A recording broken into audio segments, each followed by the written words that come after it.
Police station Nandgaon Peth हद्दीत दाखल मंथन पाळणकर खून प्रकरणात अमरावती शहर गुन्हे शाखेने मोठी कारवाई करत खुनाच्या कटात सहभागी असलेल्या 7 आरोपींना अटक केली आहे।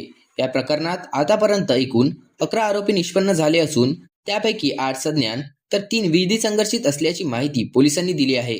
दिनांक 19 डिसेंबर 2025 रोजी ओम रवींद्र पाळणकर वय 16 वर्ष राहते सातूर्ण अमरावती यांनी पोलीस स्टेशन नांदगाव पेठ येथे तक्रार दाखल केली होती की जुन्या वादातून आरोपींनी त्यांचे भाऊ मंथन रवींद्र पाळणकर व 19 वर्ष याला वाळकी डॅम येथे बोलावून डोके, मान व पाठीवर चाकूने वार करून निर्घृणपणे हत्या केल्याचा आरोप तक्रारीत करण्यात आला होता।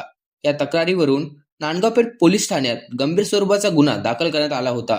तपासादरम्यान गुन्हे शाखेच्या पथकाने सुरुवातीला काही आरोपींना ताब्यात घेऊन पुढील तपासासाठी नांदगाव पेठ पोलिसांच्या ताब्यात दिले होते। यातील एक आरोपी संतोष पांडुरंग गाते यास अटक करण्यात आली असून न्यायालयाने त्याला 23 डिसेंबर 2025 पर्यंत पोलीस कोठडी मंजूर केली आहे।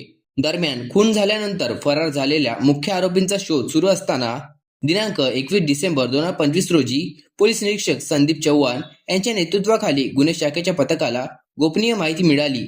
त्या आधारे बाबुळगाव जिल्हा अकोला येथून मुख्य आरोपी हर्षद उर्फ गुड्डू रामटेके आणि यश पन्नासे यांना ताब्यात घेण्यात आले।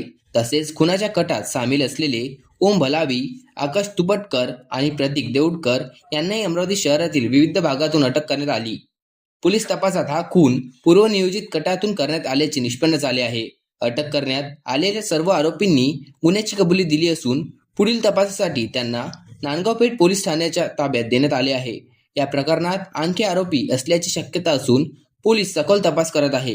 ही संपूर्ण कारवाई माननीय पोलीस आयुक्त राकेश ओला यांच्या मार्गदर्शनाखाली पोलीस उपायुक्त श्याम घुगे, पोलीस उपायुक्त गुन्हे शाखा रमेश धुमाड, सहाय्यक पोलीस आयुक्त शिवाजी बचाटे यांच्या नेतृत्वात करण्यात आली। गुन्हे शाखा व नांदगाव पेठ पोलीस ठाण्याच्या अधिकारी व अंमलदारांनी संयुक्तपणे यशस्वी कारवाई केली आहे। अशाच ताज्या बातम्यांसाठी न्यू महाराष्ट्र 24 न्यूजच्या YouTube चॅनलला सबस्क्राईब करा। धन्यवाद।